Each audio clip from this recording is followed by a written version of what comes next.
Olá, estudante! Bem-vindo ao nosso 40 Enem. Eu sou o professor Vinícius, sou professor de filosofia e hoje vamos tratar dos pré-socráticos.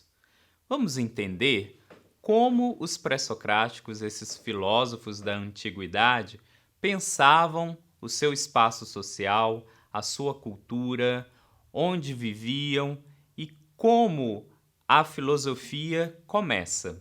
Então, vamos ao nosso primeiro slide?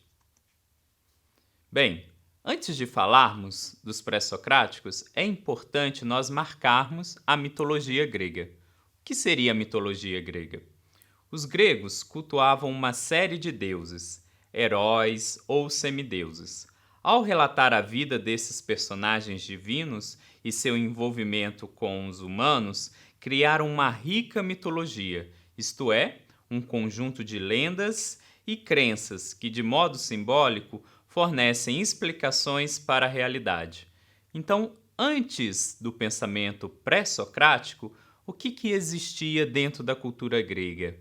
Existia a mitologia, os mitos. Você já deve ter ouvido falar de Ares, Hércules, Zeus, Afrodite. Todos eles são personagens da mitologia grega.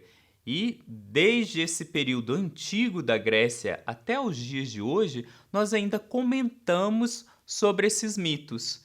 E é dentro deste contexto, dentro dessa cultura e desse espaço, que a filosofia começa, a filosofia aparece.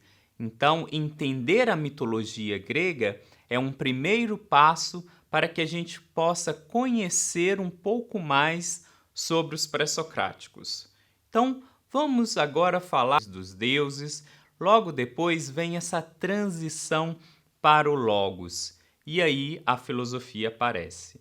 Então, uma das primeiras questões da filosofia aparece na Grécia entre os séculos 7 e 6 a.C., pensando sobre o saber mítico que é alegórico, e o pensamento racional, que é o logos, a razão. Esse fato ocorreu por um longo processo histórico, sem um rompimento bruto imediato com as formas de conhecimento utilizadas do passado. Ou seja, os pré-socráticos, eles não há um rompimento brusco, ou seja, eles simplesmente não param de pensar na mitologia. O que há é um envolvimento desse contexto social onde eles vivem e o surgimento do Logos e o surgimento da filosofia. Então, muitos autores pré-socráticos usam deste contexto da mitologia para explicarem sua teoria e, com isso, ao desenvolvimento da filosofia. Então, vamos conhecer alguns desses personagens do período pré-socrático, deste período que é conhecido como o princípio do Logos, o início da racionalidade. Mas é importante marcar que esta ruptura não acontece de imediato. Ela caminha junto à mitologia e à filosofia pré-socrática. Vamos então, antes de falarmos dos primeiros pré-socráticos, marcar qual é este contexto em que a filosofia pré-socrática está se desenvolvendo. Bem, dentro da filosofia pré-socrática, eles são chamados de filósofos da natureza e possuem um vocabulário próprio de interpretação do mundo. Ou seja, para que você consiga identificar quem é um filósofo pré-socrático, é interessante você pensar se ele desenvolve estes 3 conceitos que eu vou apresentar para vocês. Então, antes de nós falarmos dos filósofos pré-socráticos, eu vou dar uma chave de leitura aqui para vocês pensarem.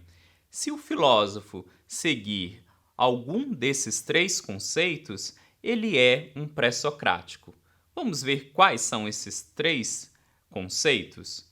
O primeiro deles é arqué. Todos esses conceitos são palavras gregas e é importante a gente marcar isso porque estamos falando da filosofia pré-socrática, que tem seu início na Grécia. A arqué, isto é, o elemento ou substância primordial que originava todas as coisas. A physis, a natureza, em sua gênese e movimento. E a cosmologia, dar uma explicação geral para os processos e fenômenos observados na natureza. Ou seja, a arqué é o princípio. Os filósofos pré-socráticos buscam entender como tudo começou e onde eles vão buscar este princípio. Eles buscam este princípio na natureza, na realidade. Eles são conhecidos como filósofos naturalistas, ou seja, filósofos que pensam elementos da natureza, princípios, a gênese, e daí desenvolvem sua teoria. E que teoria é essa desenvolvida por eles? Se chama cosmologia. É muito importante você marcar essa palavra e conhecer. A cosmologia, ela é diferente da cosmogênese, que é uma característica da mitologia. A cosmologia, se você divide essa palavra, você pensa em cosmos e logia, ou seja, o logos. Então, é o estudo do cosmos, é a cosmologia. E todo filósofo pré-socrático desenvolve isto, uma cosmologia. Então, quando chegar no dia da sua prova, do Enem, se você encontrar uma questão que trata da cosmologia ou da arqué ou traz elementos da physis, nós estamos falando de pré-socráticos. Então, são filósofos que têm influências da mitologia e que são anteriores a Sócrates. Nós ainda vamos ouvir falar de Sócrates nas nossas próximas aulas, mas hoje vamos ficar aqui com os pré-socráticos. Vamos para um primeiro deles? O primeiro deles, eu vou tratar aqui com vocês, é Tales. E, ao mesmo tempo, eu vou apresentar para vocês o último, que é Demócrito. Então, nós vamos ver o primeiro e o último, e depois vamos ver mais dois filósofos principais deste período, que mais aparecem em provas.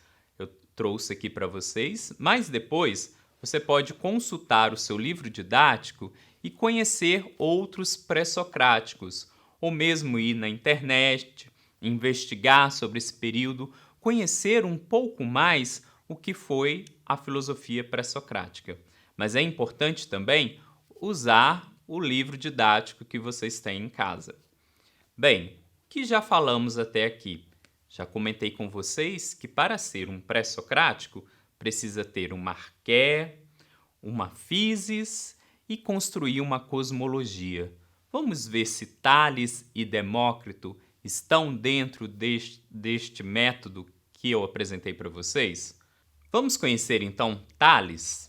Tales é o iniciador da filosofia da physis, pois foi o primeiro a afirmar a existência de um princípio originário único, causa de todas as coisas que existem, sustentando que essa origem é a água. Já Demócrito é um filósofo grego contemporâneo de Sócrates. Entretanto, sua teoria é considerada pré-socrática, por desenvolver um pensamento marcado por sua doutrina sobre o atomismo.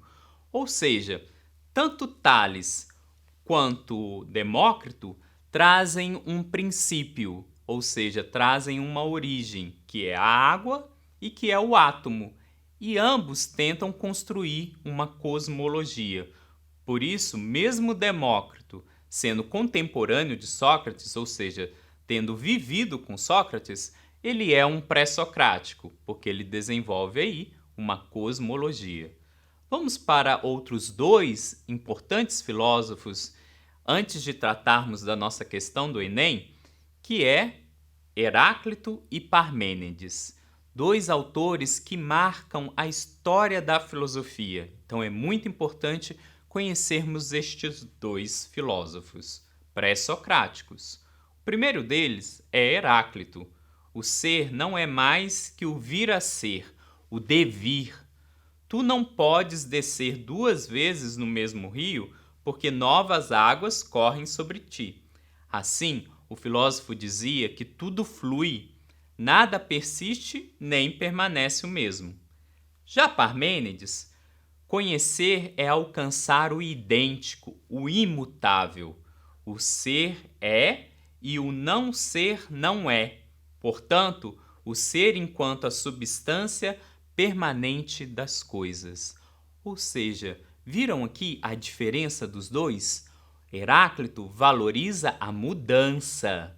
Parmênides valoriza o idêntico, aquilo que não muda, aquilo que permanece. E toda a história da filosofia vai se desenvolver frente a esses dois temas apresentados por esses dois pensadores pré-socráticos. Tanto Heráclito, que valoriza a mudança, o vir a ser, ou seja, um galho que se transforma em cinza, que alimenta uma árvore que gera frutos que produz novos galhos. Então é uma mudança constante. Já Parmênides não, é a identidade, é aquilo que permanece, são as nossas essências. Então isto também é uma cosmologia. Isto também tende a explicar não só o ser humano, como tudo que está à sua volta, a sua realidade. Então estes foram filósofos pré-socráticos. Vamos ver como isso apareceu no Enem? Eu trouxe aqui uma questão para vocês. A filosofia grega parece começar com uma ideia absurda, com a proposição: a água é a origem e a matriz de todas as coisas. Será mesmo necessário deter-nos e levá-la a sério? Sim, e por três razões. Em primeiro lugar, porque essa proposição anuncia algo sobre a origem das coisas. Em segundo lugar, porque o faz sem imagem e fabulação. Em terceiro lugar, porque nela, embora apenas em estado de crisálida, está contido o pensamento: tudo é um. Esta é um fragmento do pensador Nietzsche, e a pergunta do Enem é: o que, de acordo com Nietzsche, caracteriza o surgimento da filosofia entre os gregos? Vamos às opções? Opção A: o impulso para transformar, mediante justificativas, os elementos sensíveis em verdades racionais. Opção B: o desejo de explicar, usando metáforas, a origem dos seres e das coisas. Opção C: a necessidade de buscar, de forma racional, a causa primeira das coisas existentes. Opção D: a ambição de expor de maneira metódica as diferenças entre as coisas. Opção E: a tentativa de justificar, a partir de elementos empíricos, o que existe no real. Então, qual é a resposta correta? Se você pensou a letra C, parabéns! Nos vemos na nossa próxima edição. Tchau!